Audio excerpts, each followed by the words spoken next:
What's up, y'all? Welcome back. Thank you so much again for clicking play on the LFR Families videos when you could have clicked play on any video on YouTube. So thank you so much for joining me. Reason why I'm checking this out right here is I'm checking out Candace Owens speaking at CPAC in 2020.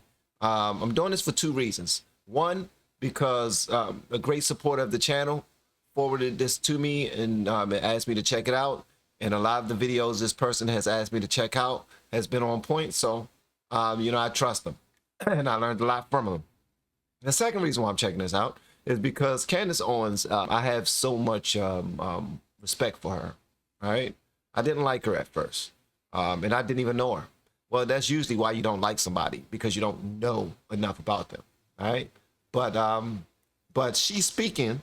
And I actually have ambitions to speak places once I have something to talk about. I think I got something to talk about. I mean, do you have to have social proof in order to get up there and talk and inspire and encourage and just tell your story? It could be anybody that you can help. So with that way of thinking, I would like to do that one day. So if you know anybody in the DMV area, DC, Maryland, and Virginia, that need speakers or something like that, forward them my name. I would like to try it. I promise I won't embarrass you. Okay, so Candace Owens is about to speak at this 2020 CPAC. Y'all let me know what y'all think in the comments, and let's talk a little later, all right? All right. Ladies and gentlemen, please welcome Candace Owens. Wow. Yeah, watch this. Hello. Watch this. Watch this. Can you guys hear me all the way in the back? Yes. We can hear you, Candace. I love you guys too. All right, I'm going to get right into this. She reminds me so much of my daggone daughter. It's crazy. Okay, let's go. So I said to my husband the other day that it's become apparent to me over these last few years that the left has no idea that the world did not begin in 1776. 3 years of traveling the country and facing off with hysterical liberals, and that is my scientific conclusion, that they haven't the slightest idea that anything exists or that anything ever existed outside of the United States of America. And let me give you a recent example. You will all recall when the left, which in my opinion has morphed into a doomsday cult, feverishly and inaccurately predicting that everything President Trump says or does will end America. But you all recall when they once again prophesized our doom when Iranian terrorist Soleimani was slain in a military operation. You remember that, right? This is the beginning of World War III, their headlines read. They promised us we were going to head straight into World War III. It was a remarkable day because it was the day that we watched Democrats and liberals, the ones who have been shrieking about sexism, misogyny, and the need for more feminism, turn into passionate defenders of the state of Iran, the country whose constitution quite literally states that a woman's life is worth half that of a man's. And you know what's wild? And I'm going to let y'all go ahead and listen to this. But what's wild is people actually wanted something to happen from that. Who would possibly want war? Be surprised. Be surprised. Because if it does happen, then it makes the person that we believe was the culprit, was the reason why it all happened, it will make them look bad. We want people to die on your watch. When it comes to wanting somebody to look bad or wanting somebody to trip up and not succeed at a thing, especially if we don't agree with them, don't like them, don't trust them, don't respect them, can care less if we have to cut off our nose to spite our face. And that right there is detrimental to the entire country. But people don't think about that a lot. Quite literally states that a woman's life is worth half that of a man's. A country where women are punished by law for up to 10 years in prison if they are caught not wearing a veil, suddenly became the apple of the left's eye. And a place where women are still stoned, stoned to death if they cheat on their husbands, if they commit adultery. Yeah. And when I heard that too, I was like, man, come on, what? Now, if I'm wrong, charge that to my mind, not my heart. I don't mean to lead anybody astray. This is actual information that I learned a while ago, and it just freaking blew my mind. Just thought I'd share it. Of course, the war never happened, but in the midst of their delirium, a tweet went out from resident anti-American Colin Kaepernick. And the tweet read, exactly, and I quote, "There is nothing new about American attacks against black and brown people for the expansion of American imperialism. America has always sanctioned and besieged black and brown bodies. American militarism is the weapon wielded by American imperialists to enforce its policing and plundering of the non-white world," end quote. Fascinating. Now, just so y'all know, and I'm not going to keep on stopping this a lot, I promise, but there are a great deal of people out there who believe every single thing that Colin Kaepernick just now said, all right? Anything white is not right, okay? If they white, you can't trust them. If they white, they're going to do exactly what other white people did to black people. They're going to enslave us. They're going to take advantage of us. They're going to use us to achieve a goal, and then they're going to cut off our heads to destroy our families. It's unfortunate that so many people are learning these things, lacking any evidence of where that these things are actually happening. As a matter of fact, they got 20,000 more examples of positive stories, positive situations that happen versus like all the onesie twosies, like, oh, we're gonna focus on that because we want to hold them accountable. If we don't hold them accountable, then they're gonna keep on trying to do what they've been doing to us. It's always a they against us type of situation. And all I'm gonna say to anybody that's out there speaking that rhetoric to anybody, be careful with that, man. Be careful with that, especially if you out there achieving goals yourself. You're out there living safely yourself. You're accomplishing things you and your family have never even dreamt of accomplishing, and you're changing. You're breaking generational curses, but you're still out there speaking to others, putting as much fear and vitriol in other people so that they can feel the way that you feel. I think that is that's extremely irresponsible. The non-white world, end quote. Fascinating. Excuse me. A rant about black and brown bodies being imperialized, a word that I must assume Colin either doesn't know the definition or the history of, used in defense of Iran. And so, of course, you know me on Twitter. I felt it necessary to mention to Colin, gently, of course, you know me, I'm very nice on Twitter, to mention to Colin that that particular country of brown and black bodies used to be known as Persia. And rather unfortunately for his implied thesis regarding their perpetual victimhood at the hands of white people, Persia used to be an empire, quite literally an imperial dynasty for 200 years, almost as long as America has been alive. It was once the most powerful state in the world, imperializing regions from Egypt to India, regions of, you guessed it, black and brown people. And while I have to say that I was not shocked to learn that Colin Kaepernick has evidently never picked up a historical textbook, I will say... That's, I mean, but I mean, when she said that, when it comes to American history, and she said he never picked up a historical textbook, yeah, it might have come off as a joke, but I don't know if y'all saw my last video of Caitlin, young little lady, walking around the beach asking people questions. A lot of black people she asked these questions to as well. Just different historical questions that most people should know. And as a matter of fact, that immigrants have to learn in order to achieve citizenship of the country. And most people, myself included, and I'm sure Kaepernick as well, did not pick up a history book. It takes certain things and it takes something else for us to do that. Something has to happen, or you got to have someone that's extremely important to you, like a family and everything, and then you want to start learning. But other than that, nah, you're going to pick a side. You're either going to be on the side of moving forward and trying to be as positive as possible, optimistic as possible, productive as possible, or you're going to try to say, look, our productivity is going to be in removing people from power that are in power and completely blowing it all up, not in the literal sense, figuratively blowing it all up and just creating our own world that they again can't take away from us. So it's always a battle and a war between people, and they don't even know that they're in battle and that they're in war. It's ridiculous. I will say that I was shocked that he hadn't, at the very least, seen the movie 300.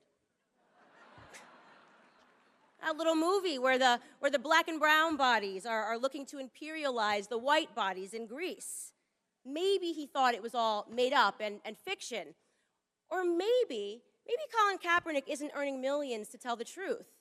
Maybe he's being paid millions to convince black and brown bodies that they are oppressed, to keep them angry and confused and uneducated, which could explain why on Thanksgiving Day of last year, Colin tweeted, I quote, "The US government has stolen over 1.5 billion acres of land from indigenous people. Thank you to my indigenous family. I am with you now and always," end quote. Holiday tweets are his favorite, by the way. On the 4th of July, he tweeted, what to the American slave is your 4th of July? Co-opting, by the way, a Frederick Douglass quote and stripping it of its original context to convey the idea that blacks owe this country not a moment of celebration. I'm talking about Colin because the picture that he is painting is clear, and I'm using him as an example because it is so in line with the overall opinion that we are seeing come from the left today, an opinion that America is a horribly racist country whose guilt cannot be untethered from her period of slavery, which is interesting because if slavery is an everlasting sin from white men, why was Colin so clearly able to forgive that sin from American indigenous people, his quote-unquote family? That's an inconvenient truth. You see, the sin of slavery was not brought to this continent by white Europeans, as the left would have us imagine. Slavery existed everywhere in the world, including here since the dawn of humanity. Different Native American tribes weren't sitting around kumbayaing over a fireplace. They were trying to imperialize one another. They would enslave their war captives into labor. They would sometimes sell their own children. They tortured others as a part of their religious rights. And depending on which tribe you were in, cannibalism was even the commonplace. I heard about that too. But since it's something that I don't like to do, and I hope other people start doing it too. I don't like to speak a lot on things I don't know. I ask questions. If I heard something about it, I'll tell you what I heard. And I'll give you my take on just what I heard. And if I looked it up, then I'll be talking a lot more. But yes, these things she's saying is absolutely truth. But when people pick a side, they got to be all in. And right now, Kaepernick is all in. He picked a side already. I don't care how many truths or facts Candace Owens give to him. He and his people are doing extremely well as activists now, and I'm hearing that he's getting probably a little more now financially than he was getting in the actual NFL. So, you know what I mean? This is a business move for him now. So at this point, he don't even want to hear any other truths opposite of what he's preaching. Tribe you were in, cannibalism was even the commonplace. Oh, did cannibalism get lost in Colin's flowery depiction of indigenous people? Yes, before the Europeans ever landed in the Americas, Native Americans routinely cannibalized one another. Most notorious among them, perhaps, was the Aztecs. When the Spanish colonists arrived in Mexico City, they were greeted by piles of over 100,000 skulls belonging to humans that had been sacrificed to the gods. In fact, in one archaeological dig, they found the remains of 42 children, all around the age of 5, who were sacrificed to the rain god. Special days required more sacrifice, by the way. On the inauguration of Aztec's Temple Major, they sacrificed between 20,000 and 60,000 human beings in a single day. Man, I wish them people would have had daggone guns. See, I ain't even gonna get in it. I'm not gonna touch it. I'm not, because I'm not learned enough to speak on that. But if them people had guns, that might not have happened. But oh my God, man, the type of stuff we do, and the type of stuff we ignore. Like, we would know. I'm certain somebody probably mentioned that to him, and he probably think, oh, the white man probably made the natives do that. They did that because they was tribal. You know, we respect them for being tribal. They was able to do things the way that they wanted to do things. That was spiritual to them. You know, it wasn't about money or anything. It was about, you know, God. Oh man, this country, man, there's so much has happened that it's like everyone wants to ignore something. Everyone wants to ignore something. 20,000 and 60,000 human beings in a single day. That's crazy. Their ceremonies, I'd like to paint a little bit for you, a picture of the ceremonies. The ceremonies were performed in front of large crowds. Usually, an adult male victim was held on a stone, his chest was slashed open, and the priest would take his still beating heart and hold it to the sun. The severed head was then placed on a rack, and his remaining body was rolled down the temple where it was skinned and it was dismembered, and the body parts were then distributed to the spectators to take home to eat. For decades, the colonists' writings about the I gotta do my own research for this, man. This is crazy. This is nuts. This is nuts, man. to eat. For decades, This is crazy. colonists' writings about the savage culture of Native Americans were dismissed here in the United States. The politically correct argument was that white European men needed to wrongly portray the indigenous people to justify their own genocidal pursuits. Yeah. Liberals in the United That's States what it- even went so far as to claim that the Native Americans themselves had lied, or rather, more politically correct, had been misunderstood in their own recorded sacred texts regarding their cannibalistic practices.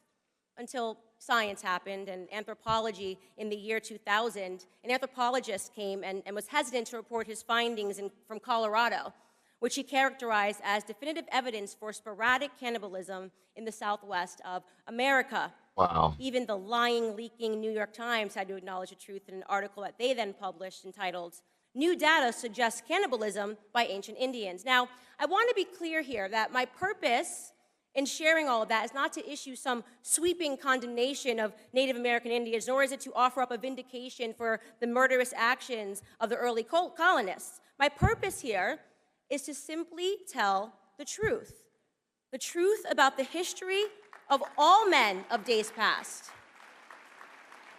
Black men don't want to hear about the truth. We want to hear, okay, so you saying that the natives, right? The natives they were slaves too, and a white man made them eat themselves. That's what you're saying. Okay, so you're saying that the white man cut the Indians' heart out and then passed it to the Indians for them to hold it up as some type of sacrifice, human sacrifice, right? That's what you're saying? It was the white man. I just want to be clear. It was the white man. Huh? Okay. You said it was the white man. He ain't said it yet, but we know it's the white man. That's what we know. About the history of all men of days past.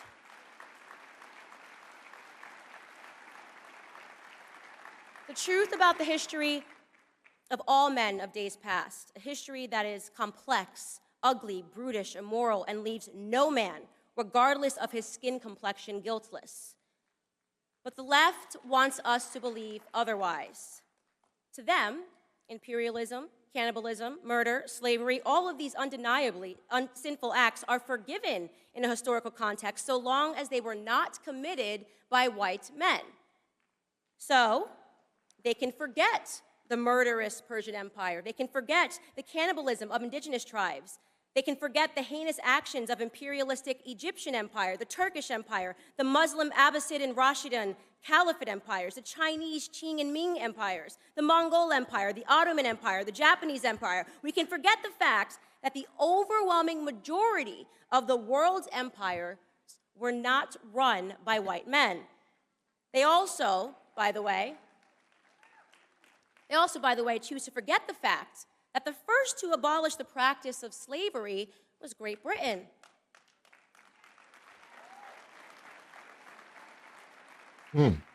They were then followed by the French colonies, who were then followed by the United States. Centuries of slavery and 3 countries of white men led the world in ending it. No, no, no. Don't clap. You're supposed to forget it. You're supposed to forget it because leftist indoctrination teaches us today that it only really mattered, slavery only really mattered when they did it. The white man's history needs to never, ever be forgotten. But what if we're not talking about history? What if we're talking about present? What if we're talking about today? People like Colin Kaepernick hate America right now, and that hatred is rooted in some intangible concept of the present sin of our country's mere existence. Surely, that must be the reason why on the 4th of July, Colin also tweeted, "How can we truly celebrate independence on a day that intentionally robbed our ancestors of theirs? To find my independence, I went home," end quote. He was referring to Africa. Colin took a trip to Ghana because, in his own words, he wanted to see what his people saw before they were forcefully taken away. And I really want to pause and drive this point home, so let me restate it. I bet if he spoke to the correct people, then he learned something that he really didn't want to know. Yeah, he probably was covering his ears the entire time. No, no, no, no, no, don't tell me that, don't tell me that. I want to believe that it was the white man that did it. That's all I want to know. Don't tell me anything else. In lieu of celebrating his independence in America, Colin got on a plane and went to Africa, a continent upon which he found better grounds for celebration, which is interesting. It's interesting because currently, today in Africa, there are close to 700,000 slaves, and this is going to shock the heck out of the too woke to see what's in front of them crowd, but they are not being enslaved by white people. They are being enslaved by other Africans. Child soldiers, human trafficking, forced labor all exist within the same sub-Saharan region that the transatlantic slave trade took place. African bodies are being sold today like they were being sold then, and they are not being purchased by any country of predominantly white men.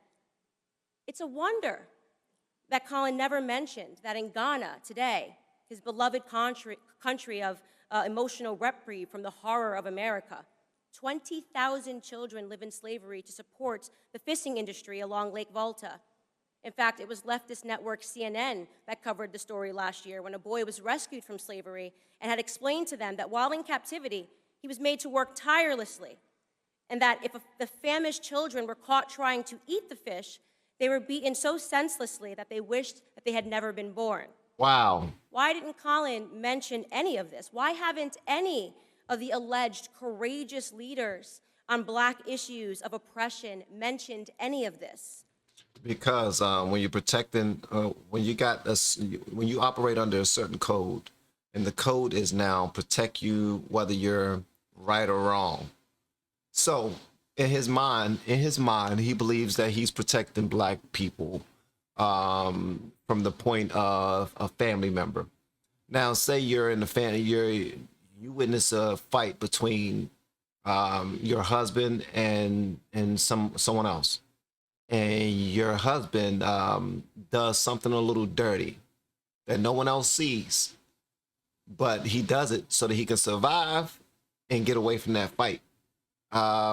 Or he does it simply because ain't nobody else around, and I'm not getting my butt whooped in front of my wife. It will be when the police show up and they start asking you questions, you're going to defend the people that you have chosen to represent and to defend, regardless if you not looking at evidence or whatever. So that's why it's very difficult for me to fully trust politicians. I can't fully trust politicians. That's the same thing for lawyers, whether you're defensive or you're the prosecution.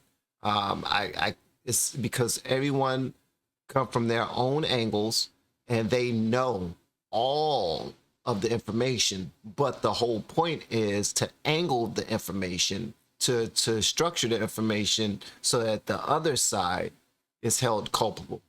And they just completely disregard everything else. Like, okay, I know that you know how many attorneys represent high-ranking drug dealers, high-ranking criminals?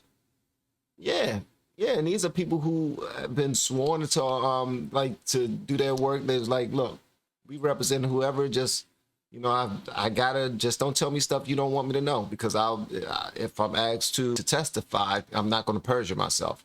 I mean, they still perjure themselves a lot as long as they know that they're not going to get caught. But that's just what Kaepernick is. You don't want to hear anything that's going to make the people that he's choosing to represent right now, which are, he represents us, Candace, me and you. So Kaepernick is out there representing you and I, right? So, and he's willing to look away from any type of information that makes culpability not be in the hands of the white man. All right, so it's unfortunate, but that's where we are right now. I know. See, Because she know. they aren't leaders at all. They're all extortionists. Yes, they are. She said, I know. She get it.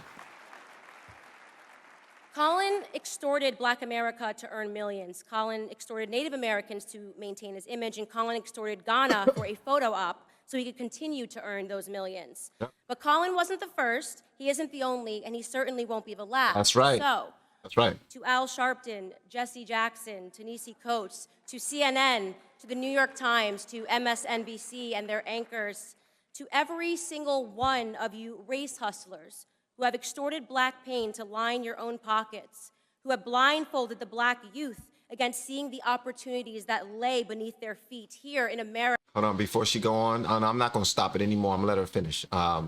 She got 3 more minutes. I'm not going to stop it anymore. I'm going to let her finish because she's doing a remarkable job. We also got to hold people accountable that are on the right, too, who are doing the same exact thing. They're race hustlers.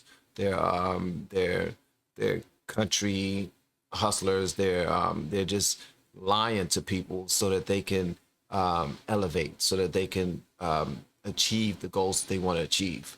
So it's, and just like when Trump said, oh, it was good people on both sides. Let me tell you something. There's bad people on both sides. And if you're one of the good people and you're watching this right now, just stay cognizant of those people, man. Just and pull their cards, man. Pull their coattails. You know what I mean? Let them know that that's not appreciated here. All right?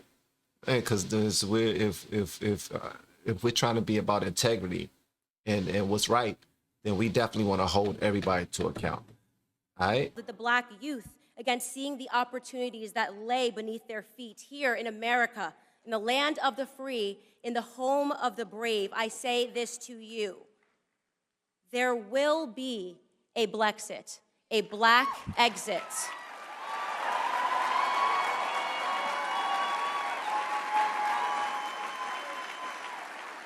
You have seen how a man was made a slave. That sentence is the first half of a Frederick Douglass quote. I like it because it rings true now. I have seen how a man was made a slave. I have seen how Black Americans have been enslaved to the debate of race, how liberals, how leftists, how Democrats continue to enchain us to this inconsequential debate while robbing us blindly of our family, our faith, and our future through their abhorrent policies. You have seen how a man was made a slave. Then he continues the quotation. And now you shall see how a slave was made a man. Wow. To the veterans. Nice. Nice. And so I say to the veterans of this Black ideological civil war, those of us that have survived the constant onslaught and the media thrashings and fight daily to awaken our brothers and sisters, to the patriots who have fought beside us, cheered us on, to my supporters, those of you that have seen me to this point, from just a girl on YouTube with a different idea to the very soon to be published author of the aptly entitled book, Blackout, How Black America Will Make Its Second Escape from the Democrat Plantations.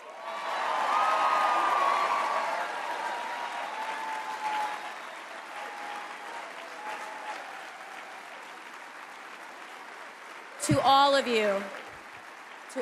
you in this room, I want to say from the bottom of my heart, thank you for experiencing this journey with me, but most importantly, for seeing how this former slave to poisonous liberal ideology was made a woman, was made a patriot, was made an American. May God bless you all. Good job, Charlotte. Good job. It's excellent. Excellent. Good job. Candace Owens is sharp, man. She's sharp. I gotta give credit where credit is due. Shawty is sharp. Keep on going. Keep fighting a good fight. All right? Keep going. Everybody have their own reasons why they fight the way they fight or fight for who they fight for.